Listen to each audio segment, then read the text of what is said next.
Imagine building a company worth $34 billion on a truck that literally could not move under its own power.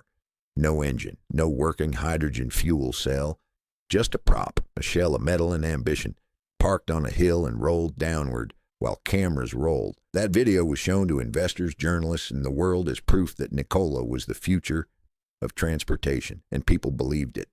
Today, we're diving deep into one of the most audacious, brazen, and frankly jaw-dropping corporate fraud stories of the 21st century. This is the story of Nikola Motors, Trevor Milton, and how a company that produced almost nothing became worth more than Ford Motor Company at its peak. Buckle up, because this one is wild. To understand Nikola, you first have to understand the man who built it, or rather, the man who sold the idea of it. Trevor Milton was born in 1982 in Utah. He grew up in a modest household and, by his own account, was a natural salesman from an early age. He dropped out of college and bounced between jobs on real estate, alarm systems, small tech startups. He had no engineering background, no advanced degrees. What he did have in extraordinary abundance was charisma and the ability to make people believe in things that did not yet exist. And in Nikola's case, things that would never exist the way he described them. In 2009, Milton founded a company called D-Hybrid Systems, which built natural gas fuel systems for trucks. He sold that company in 2012 to Worthington Industries. It was a modest exit, not a billion-dollar payday, but it gave him credibility and a little bit of capital. More importantly, it gave him a story, a track record, however thin, to point to. In 2014, Milton incorporated Nikola Motor Company in Salt Lake City, Utah. He named it after Nikola Tesla. Yes, the same historical figure that Elon Musk's company is named after. This was not a coincidence. Milton was positioning himself in the minds of investors and the public as the next Elon Musk. The branding was deliberate. The name was deliberate. Everything about Nikola was built on perception rather than reality. Nikola's pitch was genuinely compelling on the surface. The trucking industry is one of the largest contributors to carbon emissions globally. Long-haul 18-wheelers are notoriously difficult to electrify because of weight, range, and the cost of carrying enough batteries.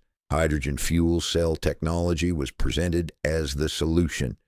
Trucks that would run on hydrogen emit only water vapor and could be refueled in minutes rather than hours. Milton promised an entire ecosystem, not just the trucks, but a network of hydrogen fueling stations across North America, built and operated by Nikola. The trucks had amazing names. The Nikola 1, the Nikola 2, the Nikola Tray. The renderings were gorgeous. The presentations were slick. Milton was everywhere, on podcasts and interviews at trade shows, talking about how Nikola would revolutionize trucking the way Tesla had revolutionized passenger cars. He claimed the Nikola 1 had 1,000 horsepower and 2,000 foot-pounds of torque.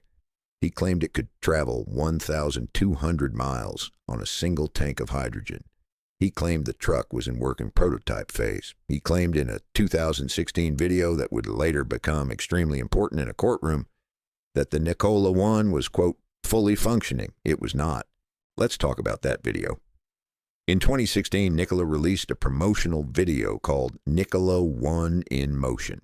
It showed the Nikola 1 truck rolling gracefully along a desert road, apparently moving under its own power. The visuals were cinematic. The music was dramatic. The truck looked real and powerful and operational. Investors and media lapped it up. This was physical proof, they thought, that the technology worked, except here's what actually happened. According to court documents and the findings of the Securities and Exchange Commission, the Nikola 1 truck was towed to the top of a hill near Spanish Fork, Utah. The truck had no working drivetrain. It could not generate its own propulsion. Cameras were positioned strategically to film the truck as it rolled, purely under the force of gravity, down the incline. The camera angles were carefully chosen to hide this fact. At no point did the truck move under any power source other than gravity and the slope of the earth. Nikola titled the video, Nikola 1 in Motion, not Nikola 1 driving, not Nikola 1 under power, just in motion. Milton and his team would later argue this was technically accurate. The truck was, after all, in motion, but the intent was clear. to make investors and customers believe the truck worked. It was deception dressed up in legal language, and it worked spectacularly for years. Fast forward to 2020. The world is in the grip of a pandemic. Markets are volatile. Retail investors are flooding into the stock market for the first time, fueled by stimulus checks and Robinhood accounts and Reddit forums. And a financial vehicle called the SPAC, Special Purpose Acquisition Company, is having its moment in the sun. A SPAC, sometimes called a blank check company, is essentially a shell corporation that raises money through an IPO with the sole purpose of merging with a private company. It allows a private company to go public faster and with less regulatory scrutiny than a traditional IPO. For a company like Nikola, big promises, minimal revenue, no working product. A SPAC merger was the perfect vehicle. In June 2020, Nikola merged with Vecto IQ Acquisition Corp. And began trading on the NASDAQ under the ticker NKLA. The stock immediately went haywire. Within days of going public, Nikola's market capitalization exceeded $34 billion. To put that in perspective, Ford Motor Company, a company that had been building and selling actual cars for over a century, with hundreds of thousands of employees and billions in annual revenue, was worth less than Nikola at that moment. A company with zero revenue, zero trucks delivered, zero functioning hydrogen stations. The euphoria was real. Retail investors piled in. Institutional investors piled in. GM announced a partnership deal with Nikola worth $2 billion. It seemed like the hype was becoming reality. Then on September 10th, 2020, a short-selling research firm called Hindenburg Research published a report. The title was blunt. Nikola, How to Parlay an Ocean of Lies into a Multi-Billion-Dollar Publicly Listed Company. It was 89 pages long, and it was devastating. Hindenburg alleged that Nikola was, quote, an intricate fraud built on dozens of lies over the course of its founder and executive chairman, Trevor Milton's career. The report went through claim after claim that Milton had made about the trucks, about the technology, about partnerships, about hydrogen production capabilities, and systematically dismantled each one. The report referenced the rolling truck video and explained exactly what had happened on that hill in Utah. It alleged that Milton had claimed Nikola produced its own hydrogen when it was actually buying it from third parties. It alleged that demonstrations of the trucks were staged. It alleged that Milton had a history of making false claims in previous ventures. Nikola fired back immediately. They called the report false and misleading. Milton went on social media and defended himself aggressively, but the damage was done. The stock began to fall. Within weeks, Milton resigned as executive chairman. Within months, federal investigators were circling. The Securities and Exchange Commission and the Department of Justice both opened investigations into Nikola. What they found was worse than even Hindenburg had alleged, in some respects. According to the government's findings, Milton had made false and misleading statements not just in the rolling truck video, but across dozens of media appearances, podcasts, Twitter posts, and investor presentations over a period of years. The government alleged that Milton falsely claimed that Nikola had proprietary battery technology when it did not. He allegedly claimed Nikola was producing hydrogen at a cost of $2 per kilogram when Nikola had no hydrogen production capability at all. He claimed partnerships and deals that were either not finalized or did not exist in the form he described. Essentially, investigators concluded that Milton had been systematically lying to the public and to investors to drive up the stock price, which also benefited him personally as the company's largest individual shareholder.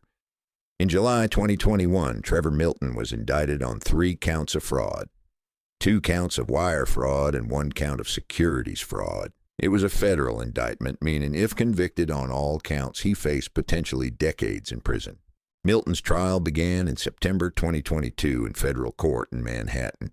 It was one of the most closely watched white-collar criminal trials in years.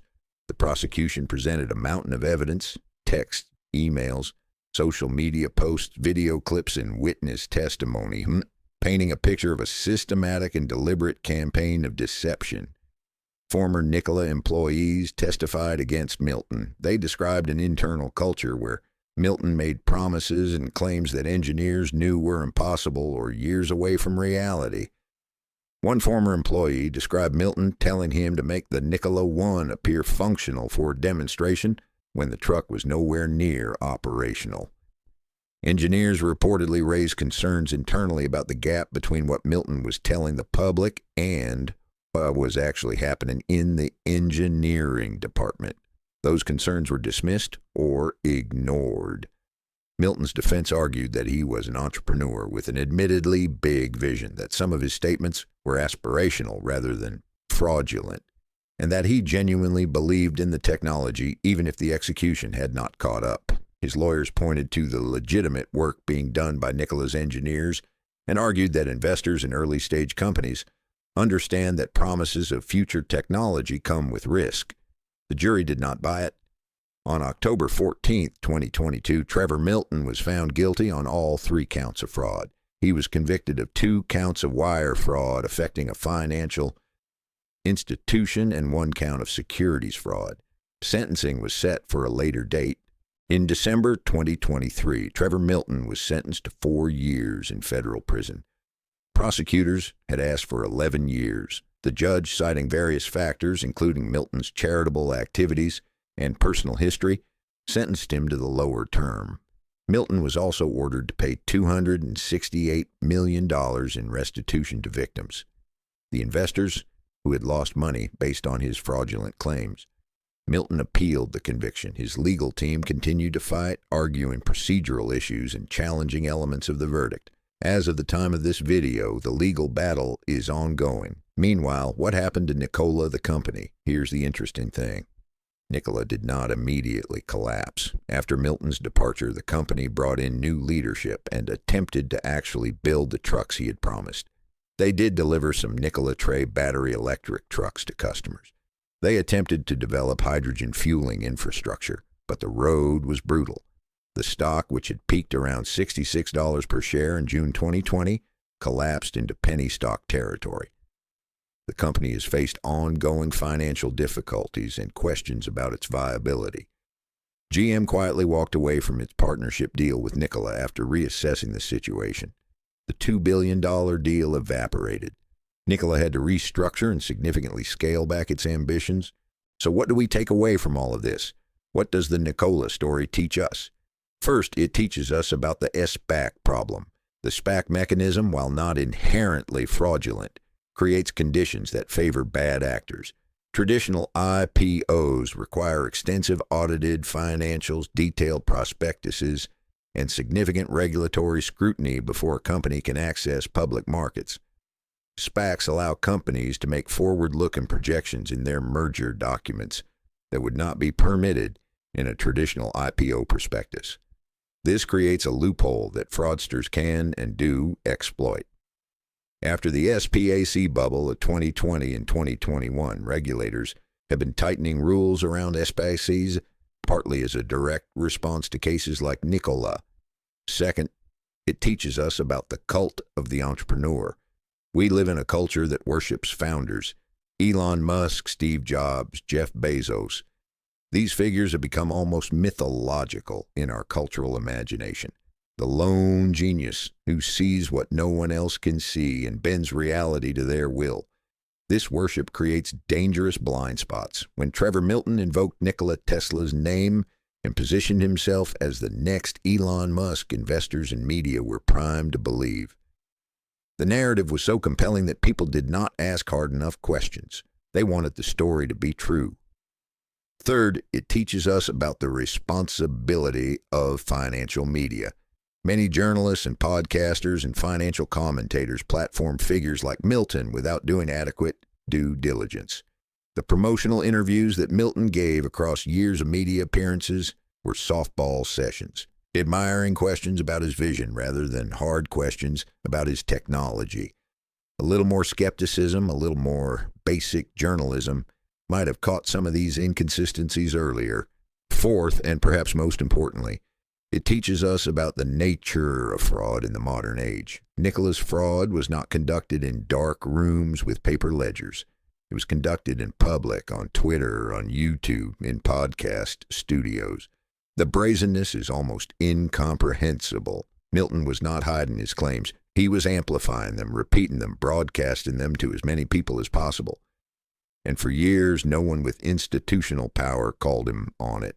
Trevor Milton is fighting his conviction through the appeals process while awaiting the outcome of that battle. He has maintained a relatively low profile compared to his pre-indictment media presence, though he has made occasional public statements asserting his innocence. Nikola Motors continues to operate, though in drastically reduced form. The company has faced bankruptcy speculation multiple times and has had to raise capital through dilutive stock offerings that further hammer retail investors who are still holding shares. The engineering team has done genuine work. There are real Nikola tray trucks on real roads, but the gap between what was promised and what was delivered remains enormous. The retail investors who bought in at the peak have largely been wiped out.